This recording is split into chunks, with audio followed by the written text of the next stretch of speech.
가정 같은 교회, 교회 같은 가정. 이 표현은 우리 신자들이 크게 기대하는 행복한 이상향을 잘 표현해 주는 것 같습니다. 이러한 기대를 잘 대변해 주는 사람이 미국의 대통령 중에 하나였던 윌리엄 맥킨리라고 할 수가 있습니다. 우리나라 사람들은 별로 익숙하지 않은 이름을 가진 맥킨리는 미국에서 가장 행복한 대통령 하면은 거의 첫째로 꼽히는 사람이라고 합니다. 늘 변함없는 일관성 있는 삶을 살았다고 하네요. 그의 입가에는 언제나 조용한 미소가 흐르고 있었고 그를 만나는 사람마다 늘 편안함과 부드러움을 느꼈다고 합니다. 그는 자신의 가장 행복한 미국 대통령이었을 뿐 아니라 국민들도 또한 행복하게 만들어준 대통령이었다고 그렇게 인정을 받고 있습니다. 맥킨리 대통령에게 항상 그렇게 일관성 있는 태도를 유지할 수 있는 비결이 뭐냐고 사람들이 물으면은 그는 서슴지 않고 이렇게 대답을 했다고 합니다. 첫째는 교회의 예배이고 둘째는 내 가정의 식탁입니다. 맥킨리 대통령은 교회에서 예배를 드릴 때마다 그리고 가정에서 사랑하는 식구들과 함께 식탁에 둘러 앉을 때마다 자기의 행복함을 확인하고 힘을 얻을 수 있었다라고 증언을 했다고 합니다. 이제 우리 진주교회 120주년을 맞게 되었습니다.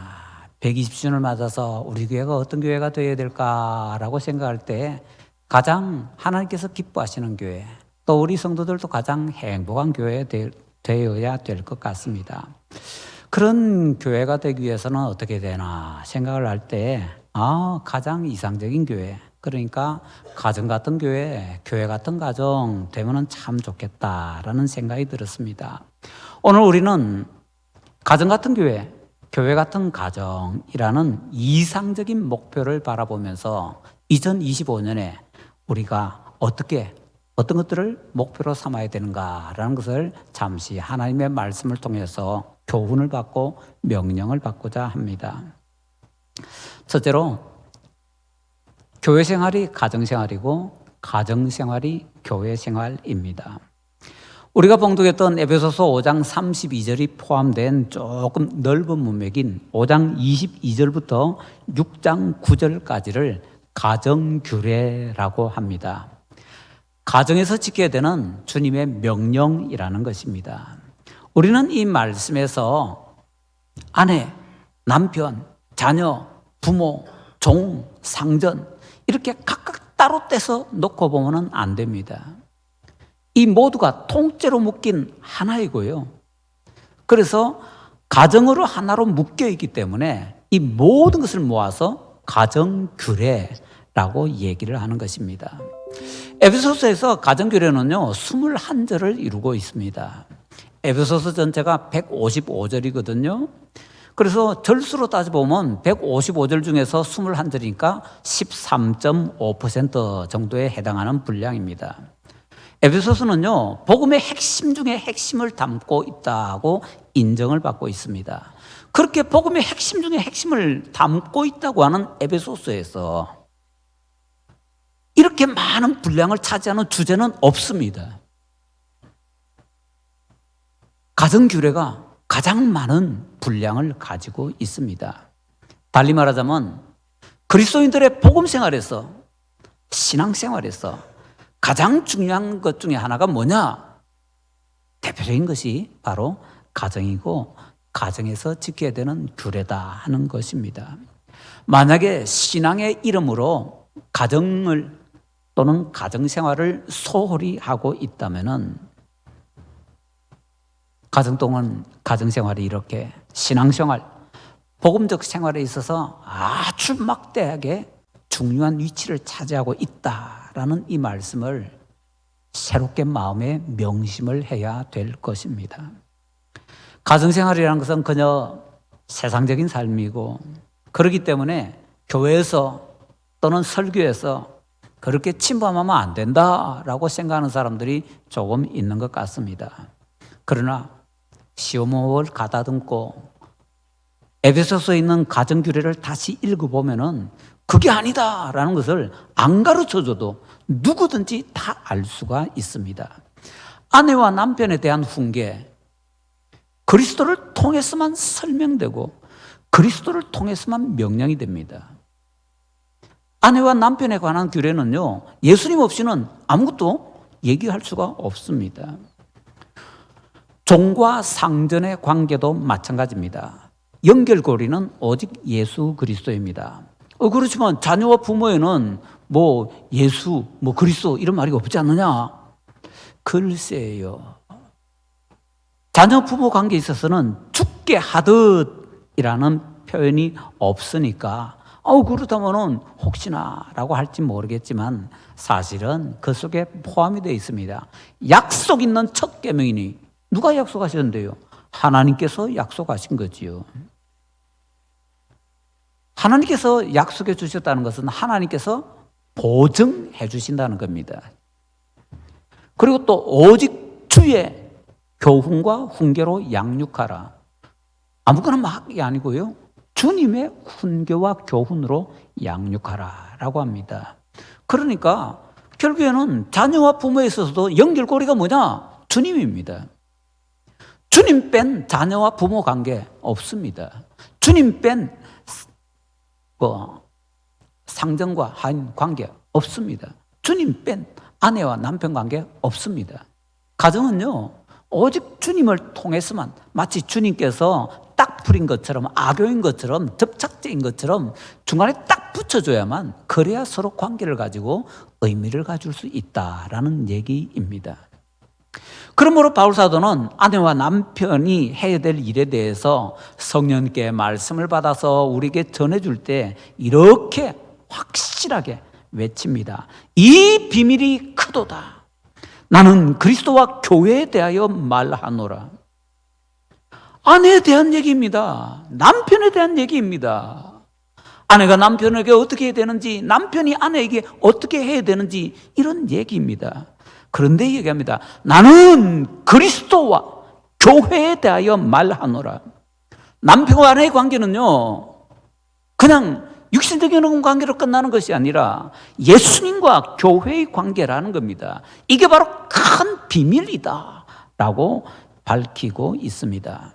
여기서 확실해지죠. 교회 생활이 가정 생활입니다. 가정 생활이 교회 생활입니다. 둘은 확실하게 예수님을 통해서 묶여 있다라는 것입니다. 그러므로 우리는 교회를 가정같이, 가정을 교회같이 만들어야 합니다. 둘째로 가정생활은 신앙생활 훈련의 장입니다. 아브라함이 하나님께 부름을 받을 때에 나이가 많았지요. 그렇지만 영적으로 볼 때는 아브라함은요, 어린아이였습니다. 아브라함이 블레셋에 가서 애굽에 가서 계속 딴짓을 하면서 죄를 짓습니다. 그건 뭡니까? 뭘 잘 모르는 아이가 그냥 저지레하는 것과 똑같습니다. 그렇지만 중요한 것은요, 그런 못난 모습을 보이는 가운데 아브라함이 제대로 하나님께 은혜를 받아서 성장을 해 나간다 하는 것입니다. 아브라함도 처음에는요, 영적인 어린아이였기 때문에 자기 중심입니다. 자기에게만 뭔가 달라고 합니다. 자기에게 뭘 안 해주면 삐집니다. 하나님께서 자기에게 안 주신다 싶을 때는 앙탈도 부리고요, 생떼도 쓰고요, 조금 심하게 표현하자면 바닥에 막 뒹굴기도 합니다.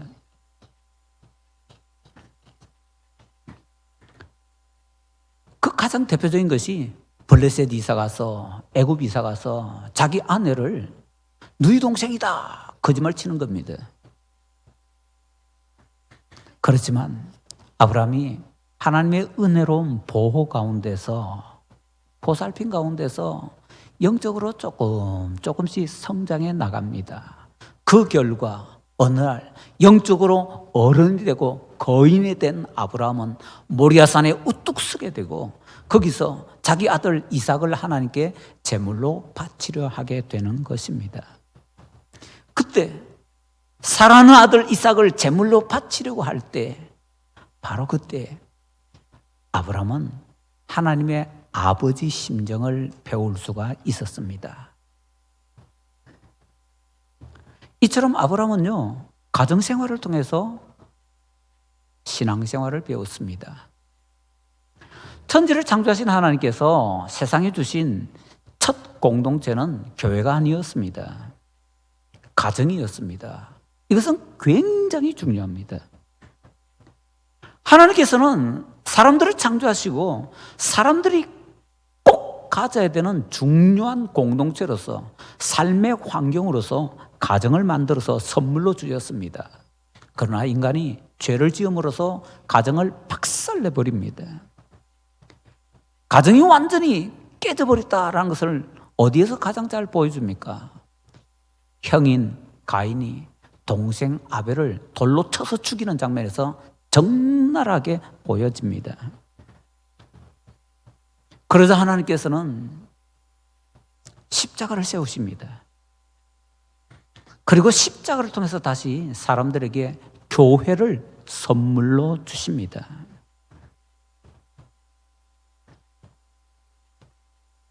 그렇다면 우리 그리스도인들에게는 가정이라는 것이 어떤 의미를 가지고 있을까요? 가정은 하나님과 하나님의 나라, 하나님의 교회를 배우게 하는 기본적인 단계로서의 역할을 가지고 있습니다. 십계명에 보면요, 앞에는 하나님에 대한 계명이고 뒤에는 사람에 대한 계명입니다.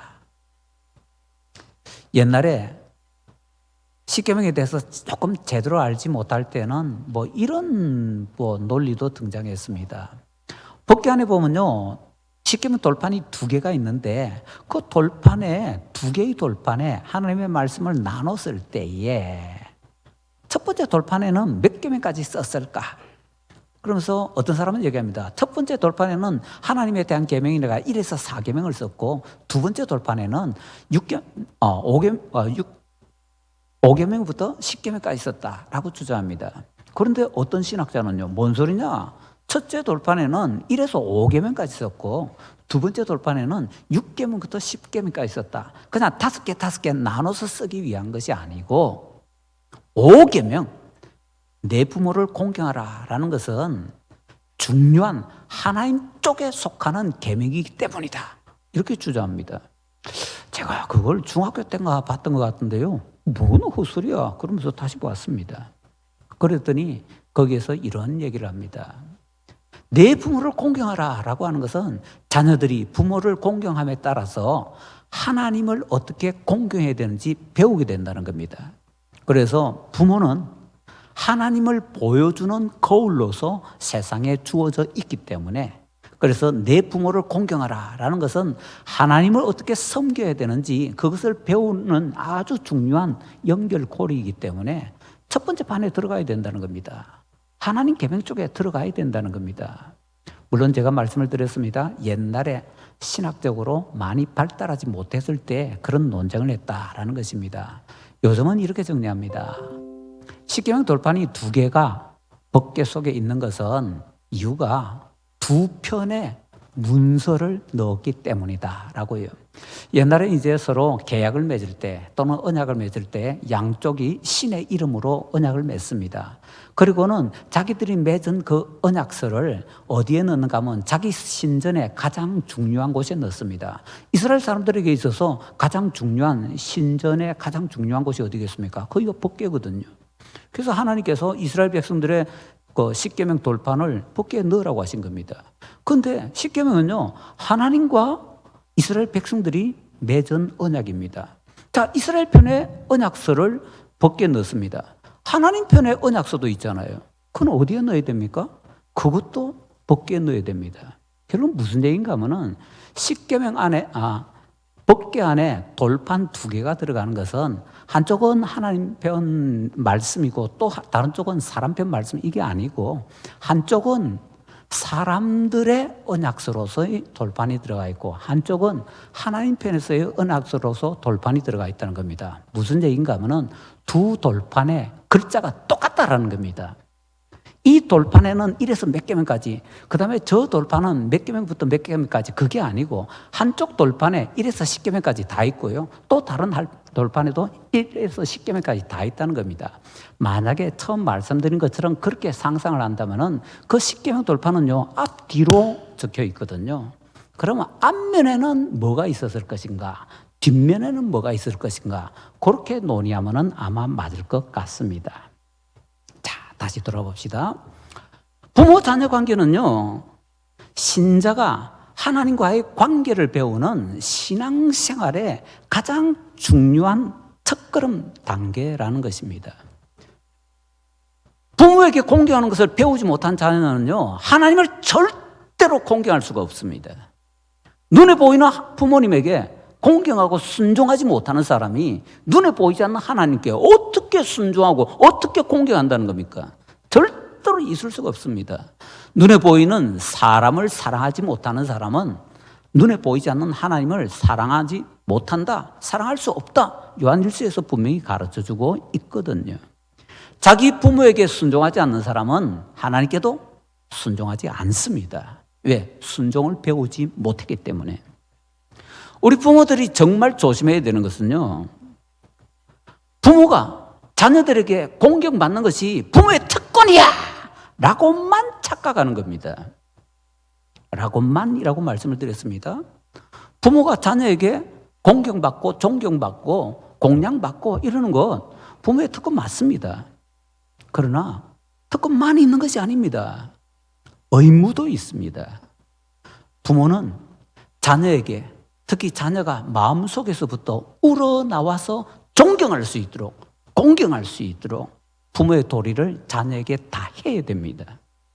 나쁜 부모로서의 본을 자녀에게 보여서 자녀가 자기 부모를 볼 때 뭐 저런 시원찮은 이런 생각을 가지게 만든다면요, 그 자녀는 하나님 섬기는 것을 배울 수가 없습니다.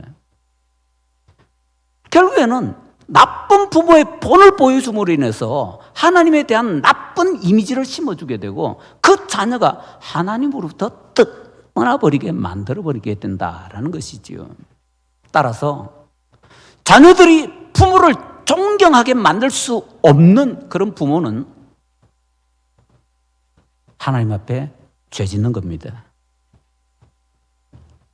나쁜 부모의 역할을 보임으로써 하나님에 대해서 나쁜 이미지를 가지게 만드는 것은 부모가 지을 수 있는 죄 중에서 아주 큰 죄 중에 하나다라는 것입니다.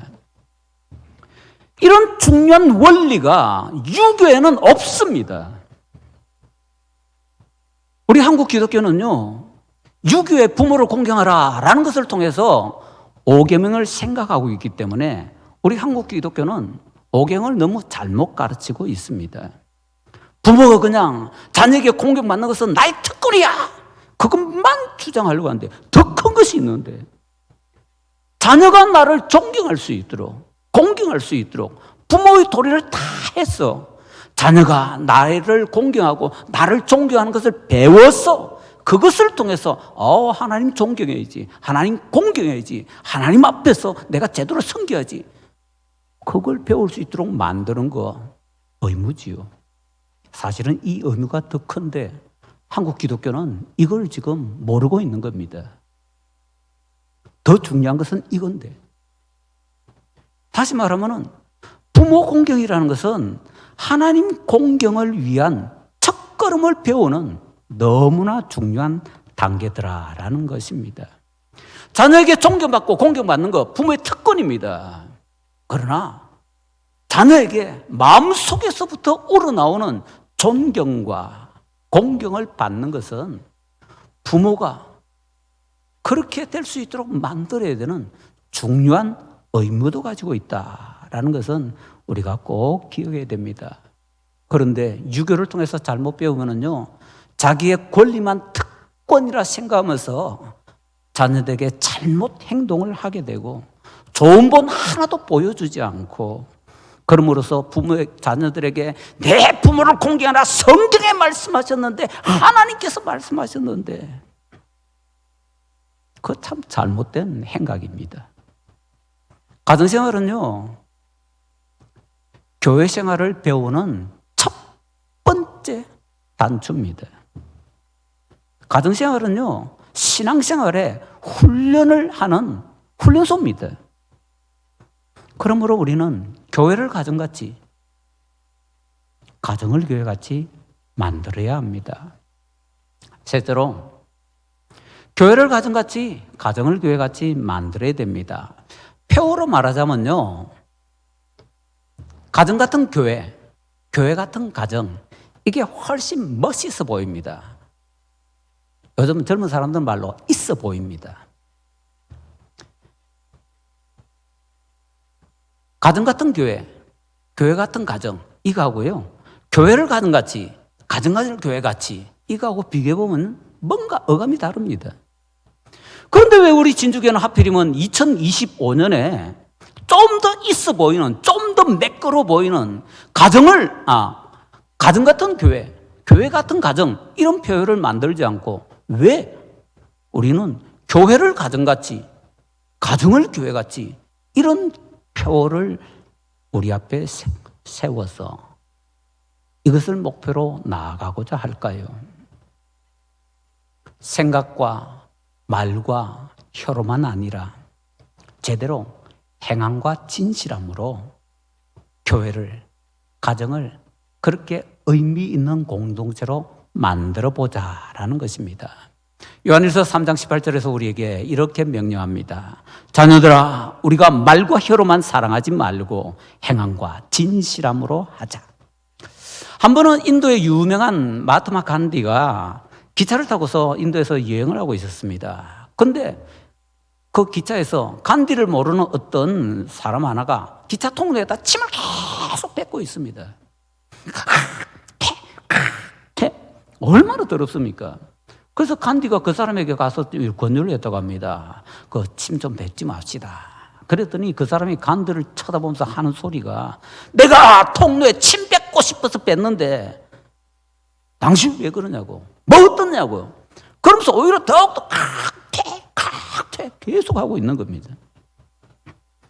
그러다가 한참 뒤에 그 사람이 노래를 하나 부릅니다. 그 노래가 뭔지 들어보니까 인도에서 유행하던 간디를 칭송하는 노래였습니다. 그 사람이 간디를 칭송하는 노래도 부르고 간디에 대해서 굉장히 존경한다고 하는데 정작 간디에 대해서는 잘 몰랐던 겁니다. 그러자 간디가 옆에 사람들에게 이렇게 얘기했다고 합니다.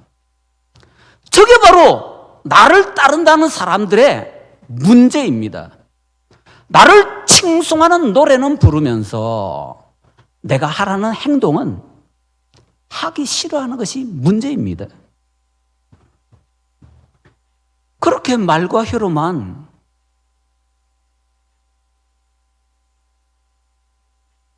하지 말고 행함과 진실함으로 실천하려면 우리는 명사가 아니라 동사를 사용하기 위해서 노력을 해야 됩니다. 20세기 유명한 사회심리학자인 에리 프롬은 소유냐 삶이냐라는 책에서 아주 중요한 것을 제시합니다. 성공적인 삶을 살려면 명사보다 동사를 사용하는 것이 더 타당하다라는 것입니다. 소유에 우선권을 두는 사람은 명사를 잘 사용한답니다. 3. 존재에 더 중요성을 두는 사람은 동사를 더 많이 사용하려고 한다고 합니다. 사람이 명사를 많이 사용하면 할수록 계속해서 결과에만 집착하게 된다고 합니다. 동시에 그 결과를 자기의 소유로 만들려고 노력하고 욕심을 내게 된다고 합니다. 심지어는 생각, 느낌, 사랑, 사실 이런 것은 눈에 보이지도 않는 거잖아요. 그런 것까지도 자기의 것으로 만들려고 합니다. 그걸 뭘로 할 수 있냐? 돈으로 할 수 있다. 물질 만능주의가 거기에서 아주 팽배하게 된다라고 합니다. 비인간적인 삶은요, 주로 명사를 많이 사용하면서 생긴다고 합니다. 대신에 의미 있는 삶을 경험하려면 동사를 많이 사용해야 된다라고 합니다. 아니, 동사가 뭐고 명사가 뭐냐? 예, 뭐 이렇지요. 우리가 일반적으로 쓰는 말로 하자면 사망, 명사입니다. 죽다, 죽기, 동사입니다. 생명, 명사입니다. 살다, 삶, 살기, 동사입니다. 명사는요, 주로 끝난 거, 결과를 말합니다. 동사는 하는 동작을 포함합니다. 선물, 명사입니다. 선물하기, 선물하다, 동사입니다. 우리는 명사를 좀 좋아하려고 합니다. 그런데 동사가 진짜 중요하다라고 합니다. 살인이라는 말은 명사입니다.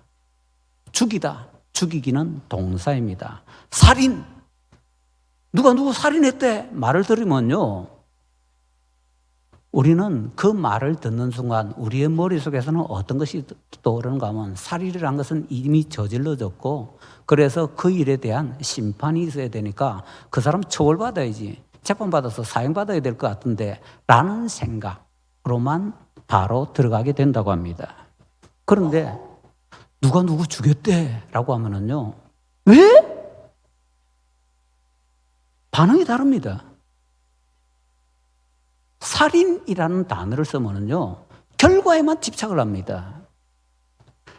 죽이다 라는 동사를 쓰게 되면요, 왜 그랬는지, 원인이 무엇이었는지, 목적이 무엇이었는지 이런 것들을 살펴보게 된다고 합니다. 전혀 다른 방향이 나오게 된다라는 것이지요. 그래서 명사에만 집중을 하게 되면요, 결과만 자꾸 따지고 결과만 자기가 얻으려고, 결과 얻으려고 하면 자기가 가지려 하게 되고 소유하려고 하게 되고, 소유하는 것이 많아지면 욕심을 내게 되고, 욕심내면 자기만 다 가지려고 하게 되고, 그래서 사람이 정말 짐승 같은 삶을 살게 된다라고 합니다. 그런데 동사로서 생각을 하게 되면 과정을 중요시하게 되기 때문에 함께 살아가려고 하게 되고 사람답게 살게 된다라고 합니다. 의미 있는 삶을 경험하려면 그래서 명사보다는 동사를 많이 사용해야 된다라고 합니다. 이걸 배경으로 다시 표를 만들어 봅시다. 가정 같은 교회, 교회 같은 가정, 명사입니다. 이미 다 이루어져 있는 겁니다. 이미 다 이루어져 있는 것. 그래서 가정 같은 교회, 교회 같은 가정 하게 되면 지금 우리가 돼 있어? 안 돼 있네! 그러니까 그 다음에는요, 자신에 대해서 실망하게 됩니다. 에이, 안 돼. 절망하게 됩니다. 남들에 대해서 네 안 그렇잖아! 비난하게 됩니다. 그런데 교회 같은 가정, 가정 같은 교회, 이것은 그런 것을 만드는데 가정을 교회같이, 교회를 가정같이, 이거는 뒤에 동사가 생략되어 있는 겁니다. 가정을 교회같이 만들자. 교회를 가정같이 만들자. 뒤에 만들자가 생략되어 있는 겁니다. 그렇기 때문에 가정 같은 교회, 교회 같은 가정은 있어 보이는데 그 표를 가지고 주장하면 주장할수록요, 우리는 우리 스스로에 대해서 실망하게 되고 남들을 비난하게 됩니다. 그런데 교회를 가정같이, 가정을 교회같이, 그러면요, 지금 우리가 안 그렇지. 그런데 우리 그렇게 되기 위해서 한번 노력해보자. 나도 힘쓸 테니까 당신도 같이 한번 힘써보자. 이렇게 하게 된다라는 것입니다.